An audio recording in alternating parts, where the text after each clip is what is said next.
த fringe அப்படின்னு fringe outer border அப்படிங்கிற மாதிரி.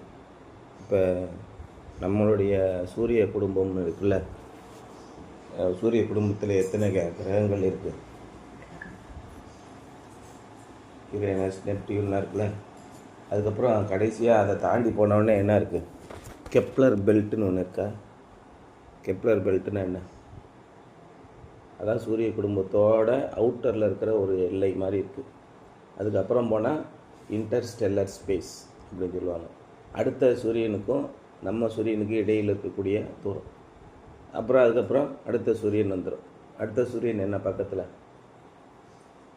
பூமிக்கு பக்கத்தில் மிக அருகாமையில் இருக்கக்கூடிய இன்னொரு சூரியன் இருக்குல்ல, 4 ஒளியாண்டுகள் தூரத்தில் இருக்குது அப்படின்னு சொல்லி சொல்கிறாங்க. அப்புறம் இன்றைக்கி 48 வருஷமாக வாயேஜர் 1 ட்ராவல் பண்ணி போயிட்டுருக்கு. 48 வருஷமாக வாயேஜர் 1 ட்ராவல் பண்ணி போயிட்டுருக்கு. இப்போ தான் ஒரு ஒளி நாள் கடந்திருக்கான். 48 வருஷம் ஆனால் தான் ஒரு ஒளி நாள் நமக்கு. அப்போ 4 ஒளியாண்டுனா எவ்வளோ நாள் போகணும்? ஒரு ஒளி நாளுக்கு தான் இப்போ போயிருக்கோம். 10 ஒளி நாள்னால் 480 வருஷம் போகணும். 100 ஒளி நாள்னால் 4800 வருஷம் ட்ராவல் பண்ணி போகணும். அதே மாதிரி அது என்ன போட்டு 4800 நாள், 4 ஒளியாண்டுகள். 4800 நாள்னால் 1.5 வருஷம். 4800 நாள் அப்படின்னா 1.5 வருஷம் அப்படின்னு அர்த்தம். அதான் 1.5 ஒளியாண்டு கிட்டத்தட்ட. ஆமாம், 4800 நாள் போச்சுன்னா நம்ம எவ்வளோ தூரம் போயிருப்போம்? 100 நாள் போயிருப்போம். 100 ஒளி நாள். 4800 வருஷம் ட்ராவல் பண்ணி போனால் 100 ஒளி நாள் நம்ம தாண்டி. அப்போ 300 ஒளி நாள் தான் ஒரு வருஷம். அப்போ இன்னும் 3 மடங்கு எவ்வளவு? 13600 வருஷம் நம்ம ட்ராவல் பண்ணி போனால் தான் நம்ம அவ்வளோ வேகத்தெலாம் போக முடியும். மனிதர்கள் கண்டுபிடிச்சிருக்க அதிகபட்ச வேகமாக தான். அப்போ தான் ஒரு ஒளியாண்டு போகும். 13600 வருஷம் போகணும் இல்லையா? அப்போ திரும்ப அதுக்கப்புறம் இன்னும் 3 வருஷம் போகணும். 1,00,000 வருஷம் போனால் தான் பக்கத்தில் இருக்க சூரியனுக்கே போக முடியும். இப்படி இறைவனுடைய படைப்பு ஒன்றும் பார்த்திங்கன்னா ரொம்ப மிகப்பெரிய ஆச்சரியமாக இருக்குது. ஒன்றுமே மனிதர்கள் கற்பனை செய்ய முடியாததே அவர் செய்தார். சரி, இந்த டைமெல்லாம் எப்படிங்க வருது அப்படின்னா, நீங்கள் நினைக்கிற மாதிரிலாம் டைம் கிடையாது. அதில் த ஸ்பேஸ் வெப்னு ஒன்று இருக்குது. டைமை ஷார்ட் பண்ணலாம், டைமை எக்ஸ்டெண்ட் பண்ணலாம் அப்படிங்கிறான். எக்ஸ்பெண்ட் பண்ணவும் முடியும், ஷார்ட் பண்ணவும் முடியும். அதான் ஸ்பேஸ் வெப். அந்த ஸ்பேஸ் வெப் எப்படி வளைஞ்சிருக்கு அப்படிங்கிறான். அது என்ன சொல்கிறாங்க? ஒரு கூம்பு மாதிரி ஒரு ஃபனல் இருக்குதுன்னு வச்சுக்க. அதில் ஒரு பால் அப்படி சுற்றி ஒட்டி விட்டோம்னா என்ன ஆகும்? அப்படியே கிருன்னு சுற்றி இது சென்டருக்கு போகுமா? அது மாதிரி தான் டைம் இருக்குது. சுற்றிட்டு போயிட்டுருக்கீங்க. நேராக போனால் டக்குன்னு போயிடலாம் அப்படிங்கிறான். இப்படி எல்லாம் கண்டுபிடிக்கிறான். அவருடைய படைப்பு எவ்வளோ அப்படின்னு பார்த்தா, நம்ம எவ்வளோ அவருடைய படைப்பை பார்த்துருக்கிறோம்னா, அந்த ஓரத்தில் இருக்கிற துளியோண்ட பார்த்துருக்கோம். இன்னும் மையப்பகுதியில் எவ்வளோ இருக்குது அதெல்லாம் நம்ம ஆராய்ந்து முடியாத அளவுக்கு மிக கடுமையான விஷயங்கள். ஒரு அறிவியல் விஞ்ஞானிகிட்ட போய் ஒருத்தர் பத்திரிகை நிருபர் கேள்வி கேட்குறாரு. சார், இந்த கடலில் இருக்கிறத முக்கால்வாசி நீங்கள் இப்போ கண்டுபிடிச்சி ஆராய்ச்சி பண்ணிட்டீங்களா? கடலில் என்னென்ன விஷயங்கள்லாம் இருக்குதுன்னு தெரியுமா அப்படின்னு ஒரு கடல் ஆராய்ச்சி அறிஞர்கிட்ட போய் கேட்குறாங்க. அதுக்கு அந்த அம்மா ஒரு பதில் சொல்லியிருக்கு. என்ன சொல்லியிருக்குன்னா, இந்த கடல் தண்ணியில் போய் ஒரு சிரிஞ்சியை வச்சு ஒரு 5 ml வாட்டர் எடுத்து அதில் ஆராய்ச்சி பண்ணோம்னா எவ்வளோ பண்ணியிருக்கோமோ அவ்வளோதான் பண்ணியிருக்கோம். இந்த கடல் இன்னும் எவ்வளோ இருக்குது? அதாவது ஒன்றுமே பண்ண முடியல. இவ்வளோ தான் நாங்கள் ஆராய்ச்சி பண்ணியிருக்கிறதே இது வரைக்கும். இன்னும் எண்ணற்ற விஷயங்கள் இருக்குது. அப்போ இறைவனுடைய கிரியைகளில் எவ்வளோ நம்ம பார்த்துருக்கோம் அப்படிங்கிட்ட அந்த அவுட்டர் ஃப்ரிஞ்சு சும்மா கொஞ்சம் போகல, ஒரு கோடு தாங்க அவங்க பார்த்துருக்கோம். இன்னும் உள்ள என்னென்ன ஆச்சரியங்கள் இருக்க தெரியாது. அதனாலே இதை நீங்கள் விசுவாசித்தால் இறைவனை அண்டி கொண்டிருப்பது உங்களுக்கு மிகப்பெரிய ஆச்சரியத்தை உண்டாக்கும். இதுதான் ரொம்ப முக்கியம். எல்லா மனுஷர் மேலும் விழுந்த கடமை இதுதான். கர்த்தரை துதிப்பதும் அவர்களுடைய சொற்களுக்கு கீழ்ப்படிவதும் தான் நம்முடைய வேலை. அவருடைய சொற்கள் எதுவுமே தவறான சொற்கள் அல்ல. இறைவனுடைய சொற்கள் அத்தனையும் அத்தனை மனிதர்களும் ஏற்றுக்கொள்ளக்கூடிய சொற்கள் தான். அதான் யோபு 26ஆம் அதிகாரம் 14ஆம் வசனம் என்ன போட்டிருக்குன்னா, இதோ இவை அவருடைய கிரியையில் கடைக்கோடியானவைகள். அவரை குறித்து நாங்கள் கேட்டது எவ்வளவு கொஞ்சம், அவருடைய வல்லமையின் இடி முழக்கத்தை அறிந்தவன் யார்? இறைவனுடைய முழுமையான வல்லமையை திறனை அறிந்தவன் யார்? ஒருத்தனும் தெரியாது. These are but the outer fringe of his works. How faint whisper we hear of him. அவருடைய சத்தத்தில் அதிர்ச்சி அடைஞ்ச பிறகு அப்படியே பல கோடி ஆண்டுகள் கடந்து மெல்லிசாக ஒன்று கேட்குறோம். அப்போ இந்த ஒன்று இப்போ புதுசாக அட்லஸ் A1 அப்படின்னு ஒன்று வருதுன்னு சொல்லிகிட்டு இருக்கானா, அது வந்து பூமிக்கிட்ட வருது, அது வந்து ஒரு கிரகம் தான் அப்படி இப்படின்னு. நவம்பர் மாதம் வருது, பூமியை அழிக்க வருது, வேற ஒரு மாற்று கிரகத்திலேருந்து வருதுன்னு சொல்லிக்கிட்டு இருக்கான். அப்படியா? சரி, அது எப்போ கிளம்பிச்சு அப்படின்னு கேட்டால், அது வந்து 1,00,000 வருஷத்துக்கு முன்னாடி கிளம்பியிருக்கணும். அவன் கிரகத்திலேருந்து 1,00,000 வருஷத்துக்கு முன்னாடி கிளம்புனாதான் இப்போ வந்திருக்கோம் அப்படின்னு சொல்லி சொல்கிறான். இப்போ நம்ம ஒரு கிரகத்தை இங்கேருந்து நம்ம பார்த்தோம் அப்படின்னா, பக்கத்தில் இருக்க ஏதோ ஒரு மனிதர்களை மாறி உயிருள்ள ஒரு கிரகத்தை நீங்கள் பார்த்து விட்டீர்கள், அந்த கண்டுபிடிச்சிட்டிங்கன்னா, இன்றைக்கி நீங்கள் பார்க்குறது அந்த கிரகத்தில் 1,00,000 வருஷத்துக்கு முன்னாடி நடந்தது தான் இப்போ பார்க்குறீங்க. இப்போ நேராக போய் பார்த்தீங்கன்னா வேறு மாதிரி இருக்கும் அப்படின்னு சொல்லி சொல்கிறாங்க. அவ்வளோ தூரத்துலேருந்து வரும்போது நமக்கு என்ன ஆகுது? இப்போ சூரியனுடைய வெப்பம் எப்படி இருக்குது மதியான நேரத்தில்? மண்டையை பொழக்குதா? இது 9 ஒளி நிமிடங்கள் தூரத்தில் இருக்கான். இந்த சூரியன்லேருந்து வருது 9 ஒளி நிமிடங்கள் அங்கேருந்து கிளம்பி இங்கே வர்றதுக்கு. ஆமாம், 9 ஒளி நிமிடங்கள்னு சொல்கிறாங்க. சூரியனுக்கும் நிலவுக்கும் உள்ள, நமக்கு பூமிக்கு நிலவுக்கும்னா 9 நொடி, ஒளி நொடி. அப்படின்னா 3,00,000 கிலோமீட்டர் ஒரு நொடிக்கு. 9 நொடிக்கு 27 லட்சம் கிலோமீட்டர்னு சொல்கிறோம் பூமிக்கும் இதுக்கு இடையில. அது மாதிரி அப்போ சூரியனை கதிர்கிட்ட போனோம்னா எப்படி சூடு இருக்கும்? அதோட மெல்லிய வெப்பம்தான் இப்போ நம்ம உணர முடியுது. அது மாதிரி இறைவனுடைய வல்லமை கணக்கிட முடியாதது. அவருடைய மெல்லிய குரலை மட்டும்தான், அவருடைய வல்லமையின் கொஞ்சம் போல தான் நம்ம கேள்விப்படுறோம் அப்படின்னு யோபு இவ்வளோத்தையும் சிந்தித்து சொல்கிறார். எத்தனை ஆண்டுகளுக்கு முன்பாக? 6,000 ஆண்டுகள் கிட்டத்தட்ட. அதுக்கு முன்னாடி யோபு இதெல்லாம் சிந்தித்து சொல்கிறார். It is disturbing to see how Job's friends spoke so knowingly about God when in the end God revealed that they really didn't know what they were talking about. இன்று பல பேர் இறைவனை குறித்து பேசுகிறார்கள், இறைவனுக்காக சண்டைக்கு போகிறார்கள், இறைவனுடைய பெயரை காப்பாற்றுவதற்காக கொலை செய்கிறார்கள், வைராக்கியம் பாராட்டுகிறார்கள். கிறிஸ்தவர்கள் இறைவனுடைய பெயரை சொல்லிக்கொண்டு பல குடும்பங்களை சீரழிக்கிறார்கள், பல பேரை கொள்ளையடிக்கிறார்கள். இறைவன் காசு கொடுத்தால் வந்து விடுவார் என்று நினைக்கிறார்கள். இறைவனை பற்றிய ஒரு அறிவே இல்லை. இறைவனுக்கு நீ 4,000 ரூபா கொடுத்துட்டேன்னா வந்துடுவாரா? அண்ட சராசரங்களையும் படைத்த தேவனை நீ ஒரு எச்ச காசை போட்டு வரவழைச்சிட முடியுமா? அல்லது நீ தினந்தோறும் ஆலயத்திற்கு போய் மண்டியிடுவதனாலே அவர் உனக்கு செய்து கொடுக்க வேண்டுமா? இறைவனை வசியப்படுத்த வேண்டும் என்று மதங்கள் முயற்சிக்கின்றன, மனிதர்கள் முயற்சிக்கிறார். இறைவனை சாந்தப்படுத்தி அவரை நீங்கள் சொல்வதையெல்லாம் கேட்க வைக்க வேண்டும் என்று பேசிக்கொள்கிறார்கள். யாரை சாந்தப்படுத்துவார்கள்? ஒரு 4 எறும்பு சேர்ந்து நம்மளை சாந்தப்படுத்த வந்தால் எப்படி இருக்கும்? ஒரு கடி கடிச்சுவிட்டு 4 எறும்பு கூட்டு வந்து எப்படியாவது இன்றைக்கி இருந்த ஆளை சாந்தப்படுத்தி நம்மளை மீச்சிடாமல் பார்த்துக்கணுன்னு வந்தால் எப்படி யோசனை பண்ணிப்பாரு? மனிதர்களுடைய எண்ணமும் சிந்தனையும் இப்படித்தான் இருக்கிறது. இறைவனை சாந்தப்படுத்துவதற்காக என்ன பண்ணுறாங்க? சோத்திர காணிக்க, இல்லைன்னா இறைவன் அடித்து விடுவார் அப்படின்னு சொல்லி சொல்கிறான். எதுக்காக நீ செய்கிற? உள்ளத்தின் அன்பினாலே நீ செய்கிறாயா, அல்லது இறைவனை வசியப்படுத்த வேண்டும் என்று செய்கிறாயா? மக்கள் அறியாமையினாலே இறைவனை பற்றி என்னென்னமோ சொல்கிறார். இறைவன் இப்படி இருப்பார், அப்படி இருப்பார் அப்படின்னு யோபுவோட நண்பர்கள் பேசுகிறார்கள். நீ நியாயமாக இருந்திருந்தேன்னா என்னத்துக்கு கடவுள் இது பண்ண போகிறாரு? நியாயமாக இருக்க எல்லா பேரையும் கடவுள் காப்பாற்றுவாரியா? பார்த்தியா நீ? நியாயமாக இருக்க எல்லா பேரையும் அவர் காப்பாற்றினாரா?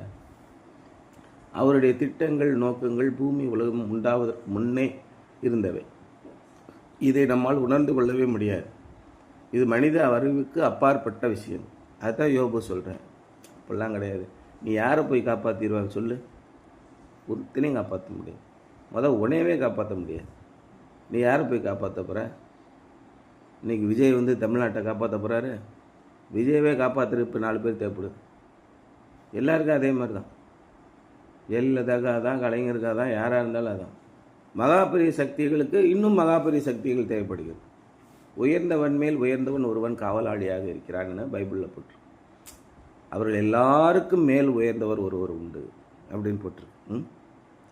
Really didn't know what they were talking about. Too often, those who say the most about God know the least about God. இறைவனை பற்றி புட்டு புட்டாக வைக்கிறார்கள்ல நம்ம அண்ணன். ஒரு மூட்டை நெல் விதைச்சாதான் உங்களுக்கு 10 மூட்டை நெல் கிடைக்கும். அதே மாதிரி அண்ட சராசரங்களையும் வானத்தையும் பூமியும் படைத்த இறைவனுக்கு ஒரு பிடி அவுள் வாயில் திணிச்சு விட்டிங்கன்னா உங்கள் வீட்டெல்லாம் ஆசீர்வதிப்பார். யாரெல்லாம் இறைவனை பற்றி அதிகமாக பேசுகிறார்களோ நம்பர் 1 அறிவிலிகளாக இருக்கிறார்கள். இறைவனை பற்றி ஒன்றும் தெரியாதவர்களாக இருக்கிறார்கள்.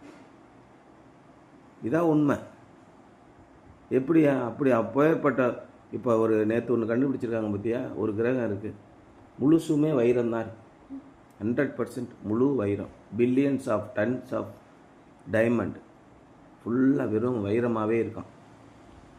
அவர்கிட்ட போய் 2 வைர மோதிரத்தை கொடுத்து கடவுளுக்கு இந்த வைர மோதிரத்தை வைத்து கொண்டு எங்களுக்கு அருள் பாலிக்க வேண்டும்னு கடவுள்கிட்ட சொன்னால் என்ன சொல்லுவார்? போடா அங்கே, பில்லியன்ஸ் ஆஃப் டன்ஸ் ஆஃப் வைரம் என்கிட்ட இருக்குது. இப்போ போய் நேராக முகேஷ் அம்பானிகிட்ட போய் ஐயா ஒரு 100 ரூபா வச்சுக்கோங்க, லஞ்சமாக வச்சுக்கோங்க, எனக்கு ஒரு வேலை போட்டு கொடுங்க சொன்னால் எப்படி இருக்கும்? நீ எவன்டா அவன் தூக்கி போனதை அவனை கொண்டு இப்படி சொல்லுவான்னு சொல்ல மாட்டான். அந்த மாதிரி நம்ம கடவுளுக்கு போய் பேசிக்கிட்டு இருக்கோம். எப்படி நம்ம முட்டாளாக இருக்கோம் பாரு. Job first rebuked Bildad for giving him no help. Then Job extolled the greatness of God.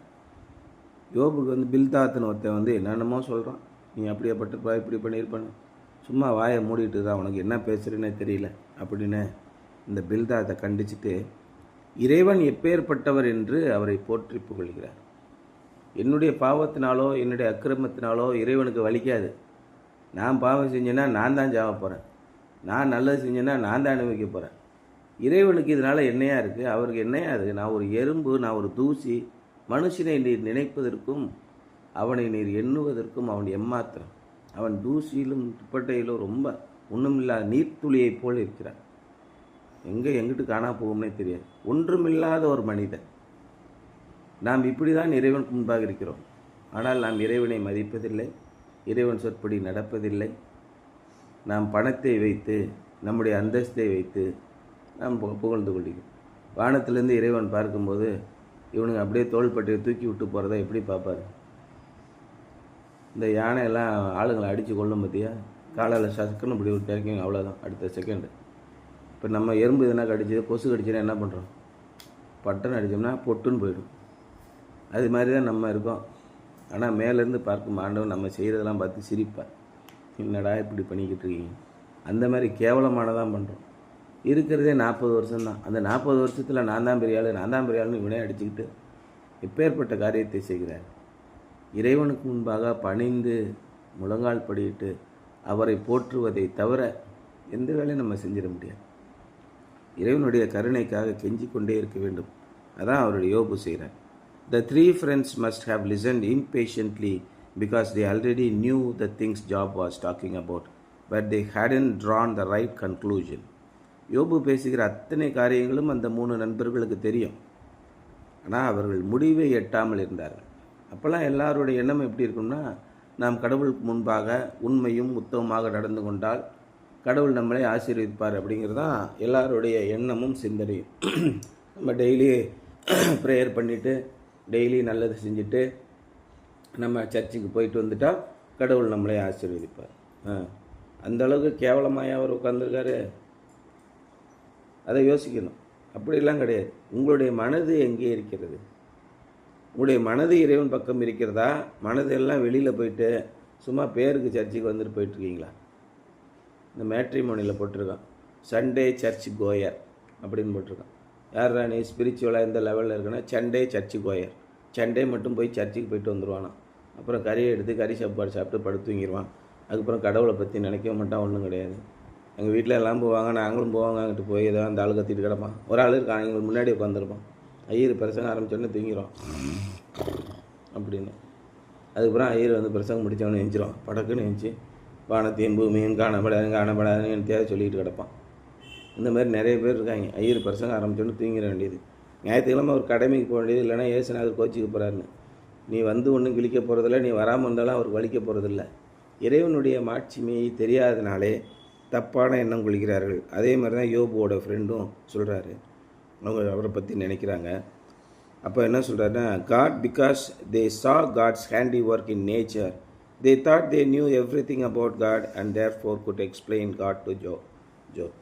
அப்போ தேவனுடைய கிரியைகளை பூமியிலே பார்க்கிறார். எவ்வளோ அழகான பூ கடவுள் படைச்சிருக்காரு பார்த்தீங்களா? எவ்வளோ அருமையான பறவை பறக்கிறது கடவுள் எப்படி அழகாக படைச்சிருக்காரு பார்த்தீங்களா? எவ்வளோ அற்புதமான மான்கள் மீன்கள்லாம் பார்த்தீங்களா? அவருடைய கிரியைகளை பார்த்தீங்களா? அவர் உட்காந்து இதுதான் செஞ்சுக்கிட்டு இருந்தார். அதனால் ரொம்ப நல்லவர் அப்படின்னு சொல்லி இங்கே இருக்கிறதெல்லாம் பார்த்து அவர்கிட்ட சொல்லிக்கிட்டு இருக்காங்க யோபுட்ட. Job said that just the opposite was true. இதெல்லாம் விட்டுறியா, இதுக்கு ஆப்போசிட் ஒன்று இருக்குது.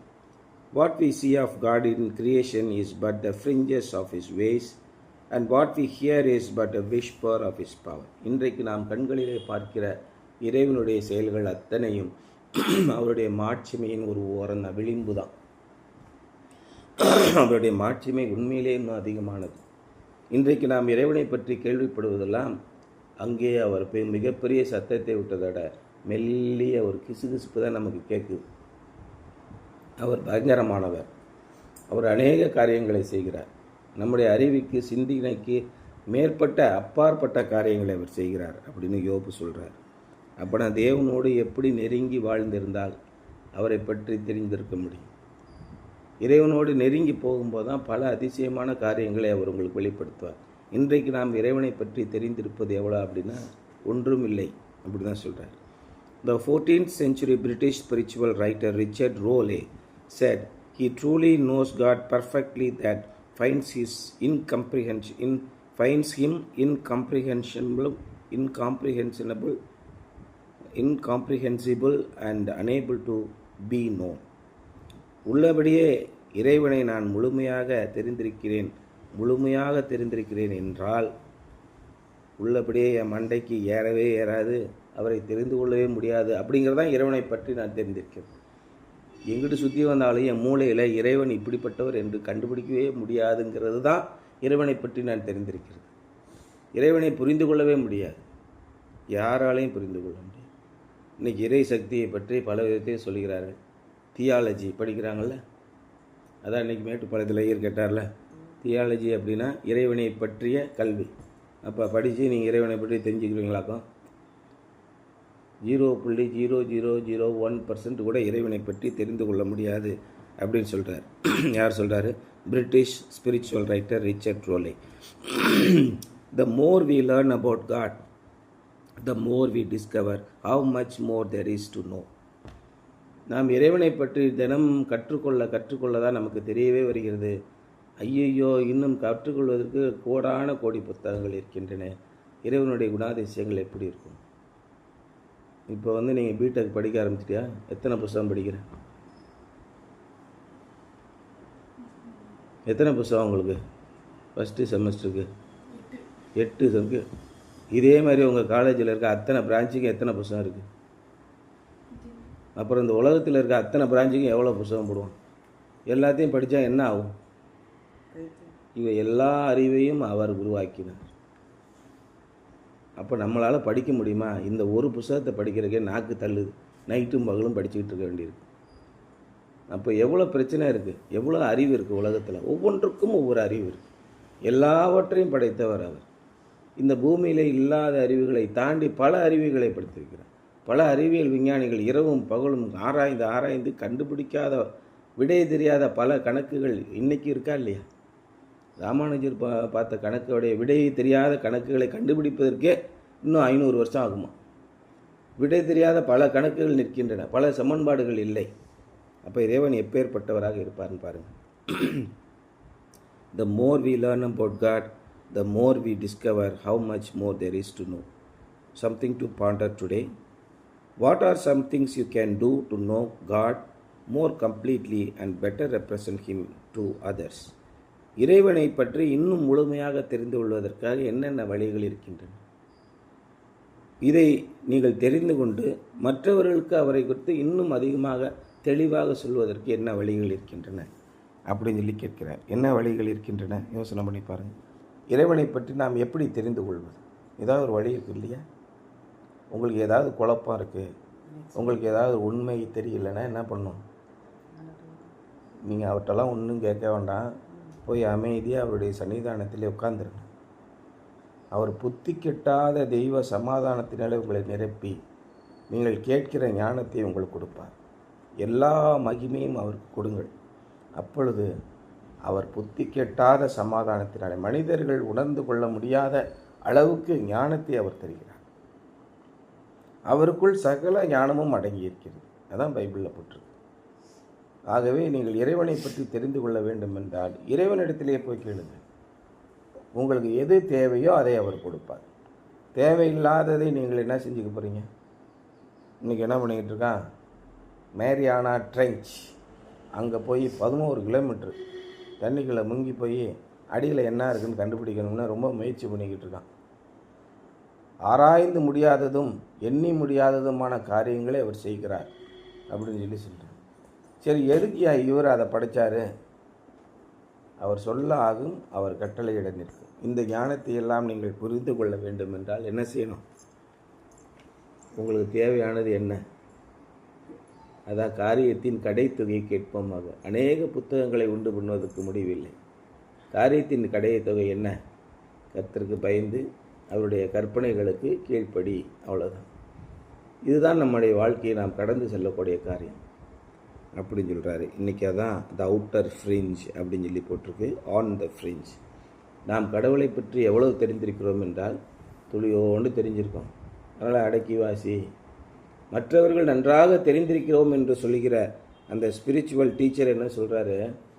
நாங்கள் வந்து துளியோண்டு தெரிஞ்சிருக்கோம், கடவுளை பற்றி ஒன்றுமே தெரியவில்லை என்பது தான் நான் தெரிந்திருப்பது அப்படின்னு சொல்லி சொல்கிறேன். இதுதான் இன்றைய சிந்தனை.